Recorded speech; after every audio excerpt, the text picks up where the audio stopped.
Hello दोस्तों, स्वागत है आप सभी का हमारे यूट्यूब चैनल स्टडी विद जीवन में। तो करंट अफेयर से रिलेटेड एक और लेटेस्ट वीडियो लेकर आ गए हैं आप लोग के लिए। इससे पहले आप लोग कहना चाहेंगे, अगर यूट्यूब पे ये वीडियो देख रहे हैं, पहली बार हमारे चैनल में आए तो इसे लाइक शेयर और सब्सक्राइब ज़रूर करें। इसके अलावा हमारे टेलीग्राम चैनल, व्हाट्सएप चैनल, हमारी ऐप उत्तराखंड 360 सभी के लिंक इस वीडियो के डिस्क्रिप्शन में दिए गए हैं। आगामी कनीय सहायक भर्ती परीक्षा जो कि जनवरी 2025 में होने वाली है, उसके लिए हमारी ऐप उत्तराखंड 360 में प्रैक्टिस सेट चल रहे हैं। तो आज देखेंगे हम जो India state of forest report यानी भारत वन स्थिति रिपोर्ट आई थी, वो तो ऑलरेडी हम पढ़ चुके हैं। उसके अंतर्गत उत्तराखंड वन स्थिति रिपोर्ट हम कंप्लीट करने वाले हैं। ये रिपोर्ट 2023 की है, 18वीं वन रिपोर्ट ये है और जारी कब हुई है? दिसंबर 2024 में। इससे पहले अब बात करें भारत वन स्थिति रिपोर्ट, भारत के आंकड़े डिटेल में ऑलरेडी हम पढ़ चुके हैं। इस वीडियो का लिंक इसी वीडियो के डिस्क्रिप्शन में दिया हुआ है, वहाँ से आप वीडियो देख सकते हैं। आगे बढ़ते हैं तो देखते हैं उत्तराखंड वन स्थिति रिपोर्ट 2023। ये 18वीं वन रिपोर्ट है। कुछ जीके से रिलेटेड फैक्ट इसमें पूछे जाते हैं कि पहली वन स्थिति रिपोर्ट कब जारी हुई थी? 1987 में जारी हुई थी। ये जो वन रिपोर्ट 2023 की है, ये 18वीं वन रिपोर्ट है। इससे पहले 17वीं वन रिपोर्ट आई थी 2021 में, ये भी आप लोगों ने ध्यान रखना है। कहाँ से ये रिपोर्ट जारी होती है? भारतीय वन सर्वेक्षण देहरादून से ये रिपोर्ट जारी होती है। आप लोग के लिए एक सवाल है, कमेंट बॉक्स में आपने बताना है भारतीय वन सर्वेक्षण जो कि हमारे देहरादून में जिसका मुख्यालय, इसकी स्थापना कब हुई थी? तो स्टार्ट करते हैं। 18वें वन रिपोर्ट के अनुसार अगर बात करें कितने क्षेत्रफल पर उत्तराखंड में वनाच्छादन है, तो ये है 24,303.83 वर्ग किलोमीटर। प्रतिशत के आधार पर बात करें तो 45.44%। ये प्रतिशत कैसे है? यदि उत्तराखंड का क्षेत्रफल मैं 100% मानता हूँ तो उसके 45.44% भाग पर वनाच्छादन है। 17वीं वन रिपोर्ट की अगर हम बात करते हैं, इससे पहले जो वन रिपोर्ट आई थी 17वीं वन रिपोर्ट कब आई थी? अभी बताया मैंने आपको, 2021 में। उसमें वन क्षेत्रफल आप देखते हैं तो 24,305.13। अभी जो रिपोर्ट आई है उसमें कितना है? 24,303.83। यानी पिछली रिपोर्ट यानी 2021 से 2023 में आते आते वन क्षेत्रफल, उत्तराखंड के वन क्षेत्रफल में कमी आई है। तो कितने वर्ग किलोमीटर कमी आई है? 1.30 स्क्वायर किलोमीटर की कमी आई है। अब देखते हैं वन रिपोर्ट के अनुसार, वन रिपोर्ट 2021 और 2023 का कंपैरिजन करेंगे। किस आधार पर? अति सघन वन यानी वेरी डेंस फॉरेस्ट, मध्यम सघन वन यानी मॉडरेटली डेंस फॉरेस्ट और खुले वन यानी ओपन फॉरेस्ट के आधार पर। सबसे पहले हम देख लेते हैं 2021 की रिपोर्ट और उसके कंपैरिजन करेंगे 2023 यानी जो अभी रिपोर्ट जारी हुई उससे। तो सबसे पहले हम आते हैं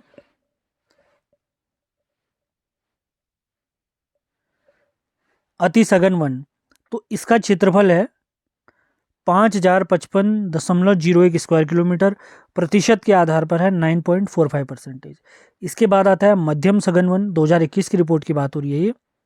तो मध्यम सघन वन थे 12,768.05 स्क्वायर किलोमीटर और प्रतिशत के आधार पर ये थे 23.87%। खुले वनों की बात करते हैं 2021 की रिपोर्ट के अनुसार, तो उत्तराखंड में इनका क्षेत्रफल था 6,482.07 वर्ग किलोमीटर और प्रतिशत के आधार पर 12.12%। टोटल ये बनता है 24,305.13 वर्ग किलोमीटर और प्रतिशत के आधार पर ये बनता है 45.44। अब देखते हैं 18वीं वन रिपोर्ट 2023 में। अति सघन वन, इनका क्षेत्रफल है 5,266.58 वर्ग किलोमीटर। प्रतिशत के आधार पर है 9.58। इसके बाद आते हैं मध्यम सघन वन, इनका क्षेत्रफल है 12,517.63 वर्ग किलोमीटर और प्रतिशत के आधार पर है 23.40 वर्ग किलो प्रतिशत, 23.40। उसके बाद आते हैं खुले वन, इनका क्षेत्रफल है 6,519.62 वर्ग किलोमीटर और प्रतिशत के आधार पर है 12.19%। अब इनका कंपैरिजन अगर हम देखें किस में कमी आई है, किस में वृद्धि आई है, तो अति सघन वन की अगर मैं बात करता हूँ तो इनका प्रतिशत था 9.45। कब? 2021 में। वर्तमान में इनका प्रतिशत कितना हो गया है? बढ़कर 9.58%। क्षेत्रफल में अंतर आप देख सकते हैं 5,055 और यहाँ पर है 5,266। इसके बाद आते हैं मध्यम सघन वन। इसका प्रतिशत अगर हम देखते हैं तो 23.87% था 2021 में, जबकि 2023 की रिपोर्ट में ये प्रतिशत घटकर हो गया है 23.40। और स्क्वायर किलोमीटर यानी वर्ग किलोमीटर क्षेत्रफल में देखें तो 2021 में मध्यम सघन वन थे 12,768 वर्ग किलोमीटर, जो कि घटकर अब हो गए हैं कितने, 12,517 वर्ग किलोमीटर। इस प्रकार से कंपैरिजन वाले सवाल आ सकते हैं। बहुत ध्यानपूर्वक आपने इस वीडियो को सुनना है। नए हैं तो चैनल को सब्सक्राइब जरूर करें। सारे महत्वपूर्ण लिंक वीडियो के डिस्क्रिप्शन में दिए गए हैं।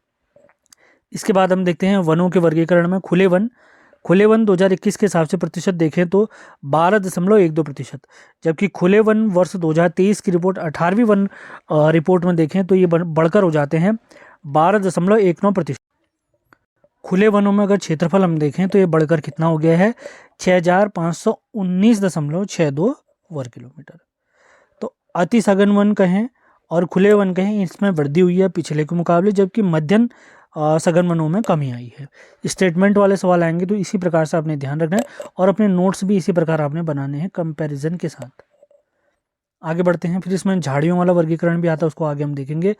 अब बांटते हैं इनको जिलेवार आंकड़ों के तहत। सबसे पहले हम देखेंगे सर्वाधिक वन क्षेत्रफल वाले जिले कौन कौन है। सबसे पहले है पौड़ी, उसके बाद है उत्तरकाशी, उसके बाद है नैनीताल और उसके बाद है चमोली। सबसे पहले पौड़ी, उसके बाद उत्तरकाशी, उसके बाद नैनीताल और उसके बाद चमोली। तो इसको याद करने का मैंने कोड बनाया है पूर्णांचल। मैं कोड इसका लिखा देता हूँ आपको, आप याद करना चाहते हो तो ऐसे याद रख सकते हैं। पूर्णांचल। पी से क्या बनता है, पौड़ी, यू से उत्तरकाशी, एन ए से नैनीताल और चल से बनता है चमोली। पूर्णांचल। सर्वाधिक वन क्षेत्रफल वाले जिले, इनका कोड है पूर्णांचल। तो पौड़ी का क्षेत्रफल आप देख सकते हैं 3,360.55 वर्ग किलोमीटर। उसके बाद आता है उत्तरकाशी, इसका क्षेत्रफल आप देख सकते हैं 3,023.86 वर्ग किलोमीटर। और उसके बाद आता है नैनीताल, इसका क्षेत्रफल है 2,866.55 वर्ग किलोमीटर। और उसके बाद आता है चमोली 2,641.30 स्क्वायर किलोमीटर। अभी क्षेत्रफल याद ना भी करें, क्षेत्रफल आप सिर्फ पौड़ी पर विशेष ध्यान दें, लेकिन ये क्रम जरूर आपने याद रखना है। पूना, PUNA, पूना, ए स्मॉल है, उसके बाद चल, पूर्णांचल। पी से पौड़ी, यू से उत्तरकाशी, ना से नैनीताल, नैनीताल की स्पेलिंग में NAI आता है, NA आता है ना, तो ना। चल से चमोली। उसके बाद हम आते हैं न्यूनतम वन क्षेत्रफल वाले जिले। तो सर्वाधिक तो देख लिए, उसी के साथ हम न्यूनतम वाले भी देख लेते हैं। न्यूनतम वालों को याद करने का भी बहुत ईजी सा कोड मैंने बनाया हुआ है। ह्यूमन राइट कमीशन के लिए काम करने वाली, ह्यूमन राइट के लिए काम करने वाली अंतर्राष्ट्रीय यानी संयुक्त राष्ट्र की एक संस्था है UNHRC। तो उसी से हम याद रखेंगे न्यूनतम वन क्षेत्रफल वाले जिले। देखिए सर्वाधिक वन क्षेत्रफल वाले जिले तो हमने याद करे कैसे, पूर्णांचल, पूर्णांचल। मैंने लिखा नहीं है, आपने अपने नोट्स में इसको लिखना है। अब न्यूनतम वन क्षेत्रफल, न्यूनतम, न्यूनतम को कैसे याद रखना है, ह्यूमन राइट न्यून हो रहे हैं, कम हो रहे हैं, तो उसे याद रखना आप। Human right UNHRC। तो UN से बनता है उधम सिंह नगर, H से बनता है हरिद्वार, UN से बना उधम सिंह नगर, H से हरिद्वार, R से बना रुद्रप्रयाग और C से बना चंपावत। अब C से चमोली भी बन सकता था, आप सोचेंगे C से चमोली भी हो सकता है। अब चमोली तो अधिकतम वाले में आ गया ना, तो C वाला नहीं आएगा यहाँ, ऐसे आपने याद रखना है। UNHRC यहाँ क्या था सर्वाधिक वाले में, पूर्णांचल, पूर्णांचल, पूर्णांचल। ठीक, आगे बढ़ते हैं। इसके बाद हम देखते हैं सर्वाधिक वन प्रतिशत वाले जिले, सर्वाधिक वन प्रतिशत वाले जिले। आगे बढ़ते हैं। तो सबसे पहले आता है चंपावत, उसके बाद आता है नैनीताल, उसके बाद आता है पौड़ी, उसके बाद आता है टिहरी। चंपावत, नैनीताल, पौड़ी, टिहरी। अभी प्रतिशत हमने कैसे निकाला है, यदि चंपावत के क्षेत्रफल को मैं 100% मानता हूँ तो उस 100% में से 69.06% भाग पर क्या है, वन है। इसी वजह से उस पर्टिकुलर एरिया के क्षेत्रफल में सबसे ज़्यादा चंपावत है। नैनीताल के क्षेत्रफल को अगर मैं 100% मानता हूँ, हर जिले के क्षेत्रफल को 100% मान के हम ये प्रतिशत के आधार पर वन देख रहे हैं। तो दूसरे नंबर पे आता है हमारा नैनीताल, 67.43%। पहले केवल नामों को याद करने का प्रयास करें। चंपावत, नैनीताल, पौड़ी। तो 1% के आधार पर चंपावत, नैनीताल, पौड़ी, टिहरी, इसी क्रम में आप याद रखें। उसके बाद आते हैं न्यूनतम 1% वाले जिले। तो सबसे पहले आता है उधम सिंह नगर 19.44%। उससे थोड़ा अधिक है हरिद्वार। उसके बाद है पिथौरागढ़ 30.15। उसके बाद है चमोली 32.89%। यानी जो सर्वाधिक वाला हम देख रहे हैं वो आ रहा है हमारा घटते क्रम में, और न्यूनतम वाला हम देख रहे हैं बढ़ते हुए क्रम में। ये आपने ध्यान रखना है, बढ़ते हुए क्रम में, पहले सबसे कम, उसके बाद थोड़ा ज़्यादा, उसके बाद थोड़ा ज़्यादा, इस प्रकार से इसी क्रम में याद रखेंगे तो बहुत आसानी होगी आपको याद रखने में। अभी आप लोग को याद होगा हमने क्या है वनों का वर्गीकरण किया था, किस प्रकार से, अति सघन वन, मध्यम सघन और खुले वन। अब हम इसी में वर्गीकरण करेंगे सर्वाधिक अति सघन वन वाले, न्यूनतम अति सघन वन वाले जिले, ऐसे मध्यम में सर्वाधिक और न्यूनतम। उसके बाद खुले वनों में भी देखेंगे सर्वाधिक खुले वन वाले जिले और न्यूनतम खुले वन वाले जिले। और उसके बाद हम देखेंगे लास्ट में झाड़ियाँ कितनी हैं, सर्वाधिक झाड़ियाँ प्रतिशत कहाँ पर हैं, क्या हैं, ये हम कवर करेंगे। देखिए वनों का वर्गीकरण जैसे हमने करा, अति सघन वन, मध्यम सघन वन और खुले वन। तो अति सघन वनों की परिभाषा ये कहती है कि किसी क्षेत्र में 70% या उससे अधिक वन है तो वह क्षेत्र कहलाएगा अति सघन वन वाला। तो अब इनका वर्गीकरण सर्वाधिक और न्यूनतम के आधार पर देखते हैं। तो सर्वाधिक अति सघन वनों में अगर देखें तो सबसे ज़्यादा है नैनीताल, उसके बाद है देहरादून थोड़े कम, और उसके बाद है उत्तरकाशी। तो सर्वाधिक वाली सीरीज हमारी घट रही है, घटते हुए क्रम में है, जबकि न्यूनतम वाली सीरीज जो है हमारी बढ़ते हुए क्रम में। कैसे, न्यूनतम सबसे कम अति सघन वनों की बात करें तो हरिद्वार में, इससे थोड़ा अधिक है उधम सिंह नगर में, और इससे थोड़ा अधिक है बागेश्वर में। 3 जरूर मिनिमम आपने याद रखने हैं। अति सघन वन हमने देख लिए हैं। अब आगे बढ़ते हैं मध्यम सघन वन। देखो अति सघन वनों की परिभाषा क्या थी कि किसी क्षेत्र में यदि 70% या उससे अधिक वन है क्षेत्र में तो वह वेरी डेंस फॉरेस्ट यानी अति सघन वन के अंतर्गत आ गया। तो मध्यम सघन वन की परिभाषा है यदि किसी क्षेत्र में 40 से 70% भाग में, कम से कम 40 अधिकतम 70% एरिया में क्या है, वन है, तो वो MDF यानी मध्यम सघन वन, मध्यम सघन वन के अंतर्गत आ जाएगा। आगे बढ़ते हैं।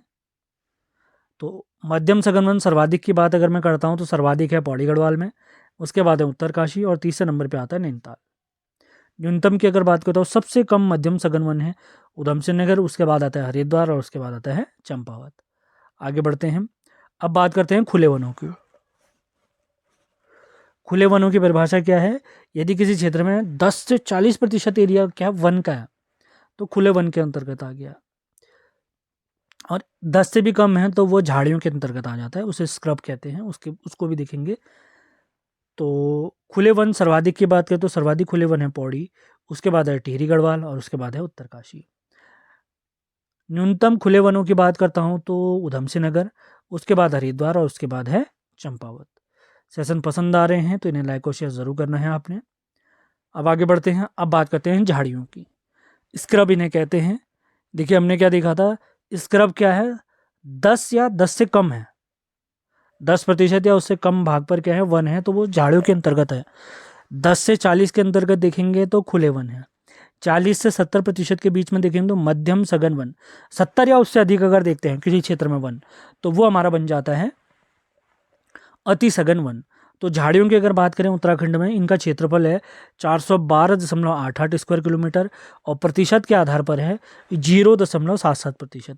पिछली वन रिपोर्ट यानी 2021 की रिपोर्ट में इसका प्रतिशत था 0.73%, यानी पिछले के मुकाबले 0.04% इसमें वृद्धि हुई है। अब सर्वाधिक झाड़ियों की बात करता हूँ क्षेत्रफल के आधार पे, तो सबसे ज़्यादा झाड़े हैं टिहरी, पिछली रिपोर्ट में भी टिहरी में ही थे, उसके बाद आता है पौड़ी गढ़वाल और उसके बाद आता है देहरादून। न्यूनतम झाड़ियों के क्षेत्रफल की बात करूं तो सबसे कम झाड़े हैं बागेश्वर में, उसके बाद है चमोली में, उसके बाद है उधम सिंह नगर में। इसी के साथ आज का हमारा सेशन समाप्त होता है। सेशन पसंद आया है तो इसे लाइक और शेयर ज़रूर करना। मैं देख रहा हूँ आप लोग वीडियो तो देख रहे हैं, सब्सक्राइब नहीं कर रहे हैं। जो भी लोग इस वीडियो को देख रहे हैं, वीडियो अगर आपको पसंद आती हैं तो वीडियो को लाइक करें, शेयर करें और चैनल में नए हैं तो सब्सक्राइब ज़रूर करें, जिससे आपको लेटेस्ट अपडेट और करंट अफेयर्स, परीक्षावाणी, हिंदी इत्यादि सभी कक्षाएं लगातार मिलते रहें, ऑन टाइम पर मिलते रहें। और सारे महत्वपूर्ण लिंक हमारे टेलीग्राम चैनल, व्हाट्सएप चैनल, हमारी ऐप उत्तराखंड 360, सभी के लिंक इस वीडियो के डिस्क्रिप्शन में दिए हुए हैं। और 24 दिसंबर से हमने कनिष्ठ सहायक भर्ती परीक्षा के लिए प्रैक्टिस सेट का बैच लॉन्च किया हुआ है। कनिष्ठ सहायक भर्ती परीक्षा जो कि जनवरी माह में आयोजित होने वाली है। अब उस बैच के बारे में आपको बता देते हैं, फिर वीडियो को समाप्त करेंगे।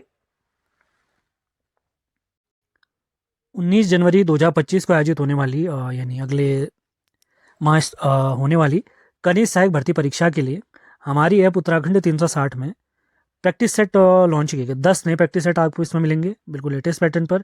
इसी के साथ इस बैच में आपको 20 प्रीवियस ईयर पेपर भी मिलेंगे जो कि UKSSC ने आयोजित करे हैं। ये 20 पेपर आपको कब से कब तक के मिलेंगे? 2016 से अब तक के सभी पेपर इसमें मिलेंगे आपको। तो इस बैच की डिटेल मैं आपको बता देता हूँ। ये बैच हमारा 24 दिसंबर से प्रारंभ होगा। कहाँ पर ये बैच चलेगा? हमारी ऐप उत्तराखंड 360 में। इसका लिंक अभी आपको मैं दे दूंगा, इस वीडियो के डिस्क्रिप्शन में भी इसका लिंक आपको मिल जाएगा और इन नंबरों पर आप संपर्क कर सकते हैं। तो एक बार आगे बढ़ने से पहले इस बैच की कंप्लीट डिटेल देख लेते हैं। तो ये प्रैक्टिस सेट बैच जिसमें 10 नए पैटर्न पर आधारित आपको प्रैक्टिस सेट मिलेंगे, ये स्टार्ट होंगे 24 दिसंबर 2024 से। कहाँ पर चलेंगे हमारे प्रैक्टिस सेट? हमारी ऐप उत्तराखंड 360। तो इसको ज़रूर आप लोगों ने डाउनलोड करना है। 10 नए प्रैक्टिस सेट प्लस 20 UKSSC के प्रीवियस ईयर पेपर हमारी एप्लीकेशन। तो ये सभी प्रैक्टिस सेट हमारी ऐप उत्तराखंड 360 में मिलेंगे। तो अगर इसमें बताऊं तो आपको हर प्रैक्टिस सेट में जो 100 मार्क्स का रहेगा उसमें 40 अंकों की उत्तराखंड, 20 अंक की हिंदी और 10 अंक की रीजनिंग और 25 के GS, इसी के साथ 5 कंप्यूटर के प्रश्न इत्यादि इसमें प्राप्त होंगे। डाउट क्लियरेंस के लिए आप इस दिए गए नंबर पर संपर्क कर सकते हैं। और इसकी जो हमने फीस रखी है वो मात्र 159 रखी है। और इस बैच से अगर आप जुड़ना चाहते हैं तो हमारी ऐप उत्तराखंड 360 आपने डाउनलोड करनी। अब ये प्रैक्टिस सेट किस फॉर्मेट में आपको मिलेंगे, यानी फॉर्मेट यानी कब कब मिलेंगे? तो प्रैक्टिस सेट मैंने बता रखा है। जो प्रीवियस ईयर पेपर हैं वो तो आपको ये मान के चलिए, प्रीवियस ईयर पेपर तो आपको जैसे आप बैच से जुड़ेंगे तुरंत मिल जाएंगे। लेकिन जो नए प्रैक्टिस सेट हैं वो आपको 24 दिसंबर से मिलेंगे। 24 दिसंबर को आपको पहला प्रैक्टिस सेट दिया जाएगा। अगले दिन आपने उस पेपर का कंप्लीट एनालिसिस करना है। फिर उसके बाद 26 दिसंबर को दूसरा, उसके बाद एक दिन के गैप के बाद 28 दिसंबर को तीसरा पेपर, उसके बाद 30 दिसंबर, और ऐसे ही करते हुए 2 जनवरी को पाँचवा, 4 जनवरी को छठा प्रैक्टिस सेट, 6 जनवरी को सातवां प्रैक्टिस सेट और 8 जनवरी को आपको आठवां प्रैक्टिस सेट मिलेगा। इसी के साथ 10 जनवरी को नवा और 12 जनवरी को आपको कंप्लीट प्रैक्टिस सेट यानी 10वां प्रैक्टिस सेट भी प्राप्त हो जाएगा। इसके बाद एक हफ्ता और, उसके ठीक एक हफ्ते में आप लोगों को पता है 19 जनवरी को हमारा पेपर होने वाला है कनिष्ठ सहायक का। उम्मीद है इसकी जानकारी आपको समझ में आई है।